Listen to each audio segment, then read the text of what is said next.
guys, and welcome back to my channel. So if you're new around here, my name is Sophie. I make videos on motherhood, lifestyle, cleaning, budgeting and organising. So for today's video, it's going to be things people don't tell you about pregnancy. So to start with, I just want to say I'm nearly 33 weeks pregnant. I'm not entirely sure when this video is going up, but I thought I know all the symptoms and stuff.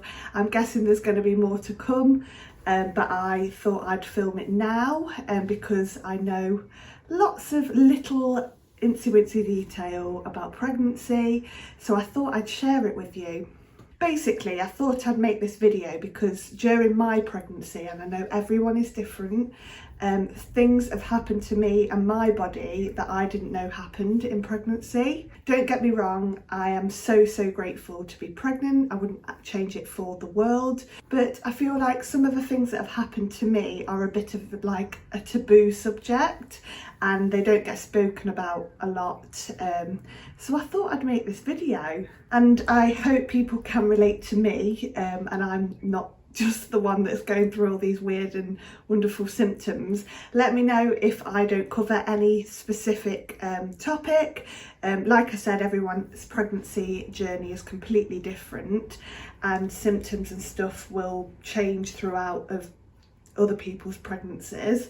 But these are just what's happened to me. And just before I get started as well, it might be a bit of a TMI video. So if you get a bit squeamish and you don't like talking about like in detailed womanly things, then just switch this video off now. But yeah, I am going to get straight into the video, guys. So I'm going to start with one that's happened to me recently. I've never ever experienced this before, and I know this can happen. You don't have to be pregnant for this to happen, but I know it's more common in pregnancy, and that is trapped wind. Holy shit. So last week, the week before, for like another side point of this, constipation is obviously a big one. I did know about the constipation situation, but that's a massive thing that's happened to me in pregnancy, and my God, it's agony. But trapped wind is like another level. So a couple of weeks ago, I had the most awful stomach pain, like going down my left side. I genuinely thought I was in labour, that's how bad it was. But I rode it out and it lasted for about 24 hours. It was a mixture between trapped wind and constipation, definitely, but I've been prescribed lactulose, I think it's called, which is a laxative to help me flush things out. The thing in pregnancy, I'm no medical expert, by the way, this is just what my midwife told me, but everything slows down, especially later in pregnancy, because the baby's growing, it's sitting on like different organs, I guess, and slowing everything down, including your intestines, so it takes longer for stuff to travel through your body. But yes, trapped wind was horrendous. I'm just worried now that I don't want to scare anyone if you've clicked on this video, because all of these things that I'm going to talk about are not like, they're not like horrifying, but I'm just talking about things that have happened to me in pregnancy. Like I said, I don't want to scare anyone. Trapped wind is definitely the worst like symptom I've had, and I know it's manageable, but for me, I was crap with it last week. But anyway, I need to get a grip because I'm going to be in labour in about 8 weeks time. So, but yeah, so we've got trapped wind and constipation. They're kind of two of the same sort of things. But I just need to make sure I keep drinking my water, which I'm useless at, but I've been really good lately, and getting more fibre in my diet.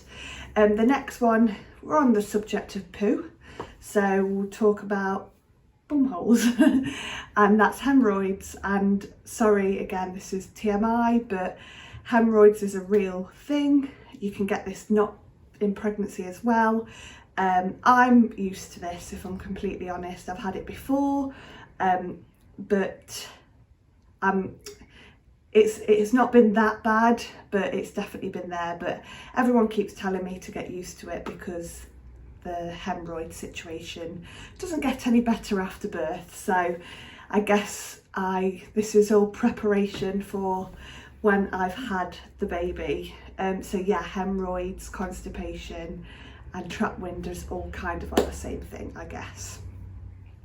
Okay, the next thing is leaky nipples. I've spoke about this in another video actually. In fact, I'll tag my second trimester symptoms in this the description of this video, because I guess I'm covering like similar topics, but there'll probably be more in the second trimester video, because I'll talk about food and stuff like that as well, like cravings. But anyway, leaky nipples.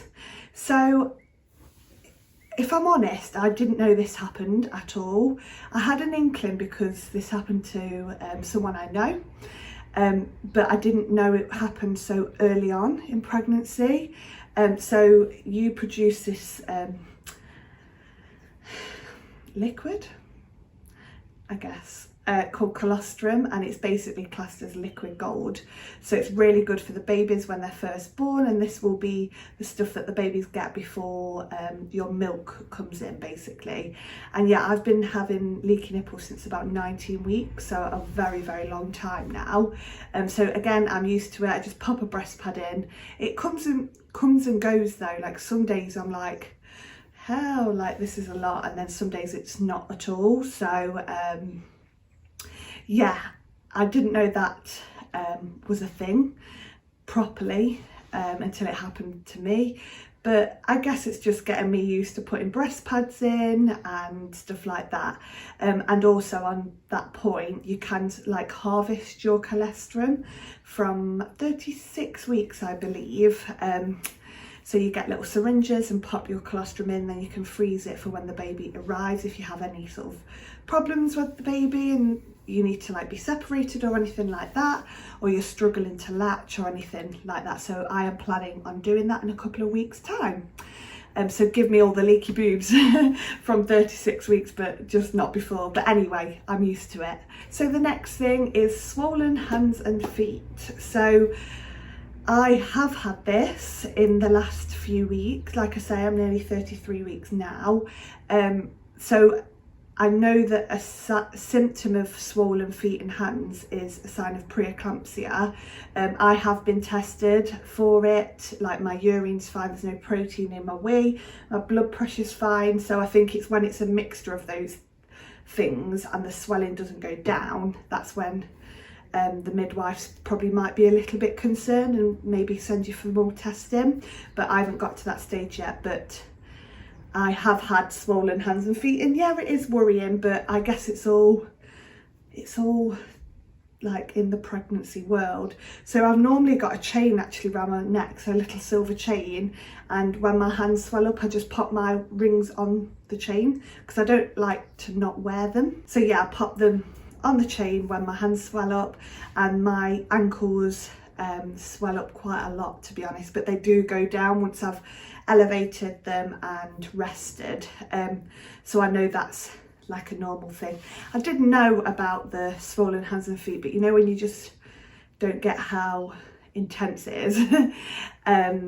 So yes, that's another symptom I have come across. Okay, the next one is very TMI, but I don't care. And that is that stock up on panty liners, because you get a bit damp down there. And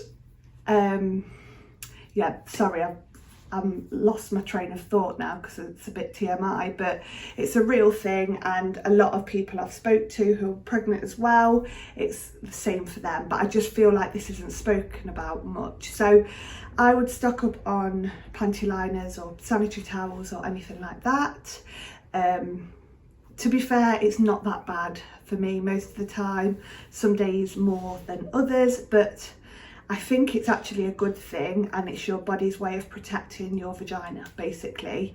As long as, I hate to say this, but the vaginal mucus, I hate that word, but as long as it's all clear and no colour, no odour or anything like that, it's a good thing, basically.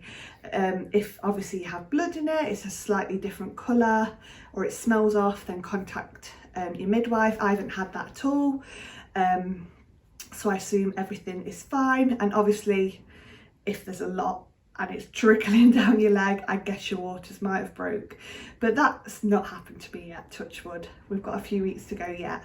But yes, I would stock up on sanitary towels or panty liners, because you're probably going to need them. And like I said, everyone's pregnancy is different. This is just my journey. Okay, another symptom that I've had that I feel like not many people talk about is pelvic pain. So I had this in early pregnancy, if I'm completely honest. I went to the physio. She gave me some exercises. If I'm completely honest, haven't been very good at it, but I found that actually like staying active and on my feet helped a lot. I think I got the pelvic pain because my first trimester I literally didn't stand up.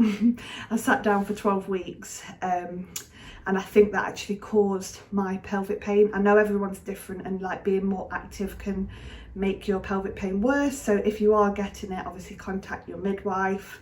But my midwife was great. She referred me straight to the physio. I had some physio and it's actually been fine since.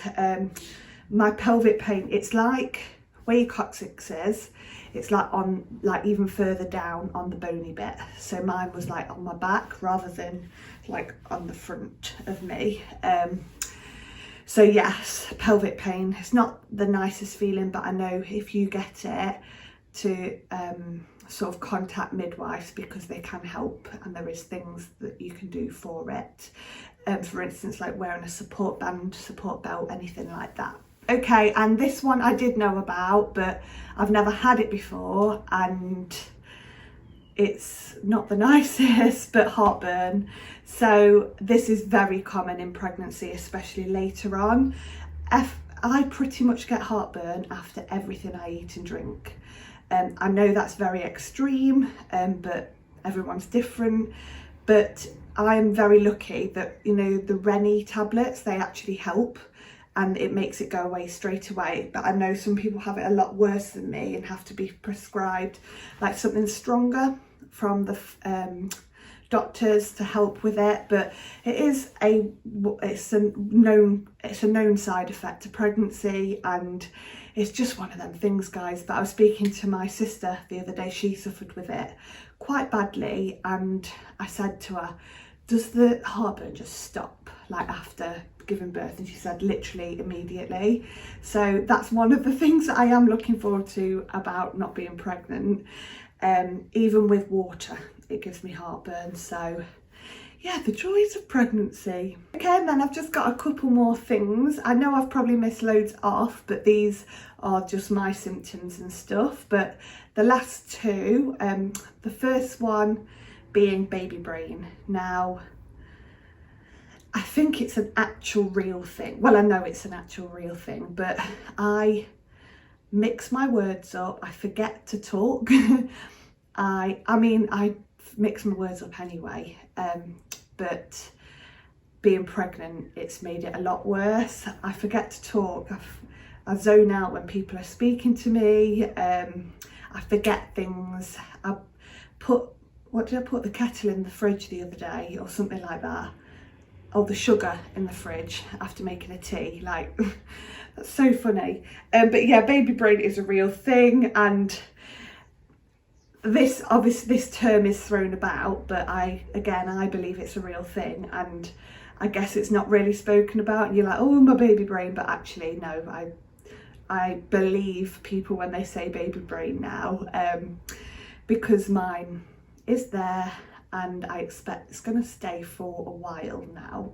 Okay, and the last one it's quite a funny one, but getting out of bed and off the sofa is a workout, guys, especially later on in pregnancy. So from about, I'd say about 28, 30 week pregnant, so for the last sort of 5 weeks for me have been a proper struggle at like getting up and out of bed and even rolling in bed.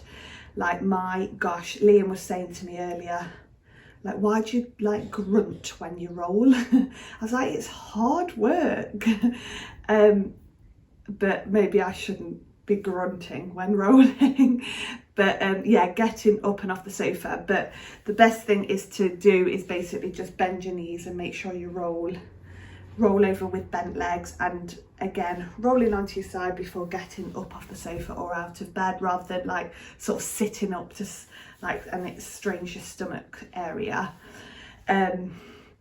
But yeah, everything seems like a bit of a workout, but if I'm honest, it's fine. Like, these are just the sort of taboo subjects, like symptoms that have happened to me during later pregnancy, I want to say. But my gosh, I wouldn't change it for the world. Like, give me all this and 100 times more, because I just think I feel so grateful to be in this position of carrying like a healthy baby. And yeah, it makes me emotional talking about that, so I won't, because otherwise I'll start crying. But yeah, I just wanted to share this video because I feel like these are the sort of things people don't talk about much. And like I said, if you've got any like other sort of things that people don't tell you, just pop them down in the comments and I'll have a read of them, because I like to know what other people are going through as well. But that is the end of this video, guys. I really hoped you enjoyed it. If you did, give it a big thumbs up and make sure you're subscribed to my channel. I will link down my second trimester symptoms video as well. And other than that, have a wonderful day, guys, and I'll see you in my next video.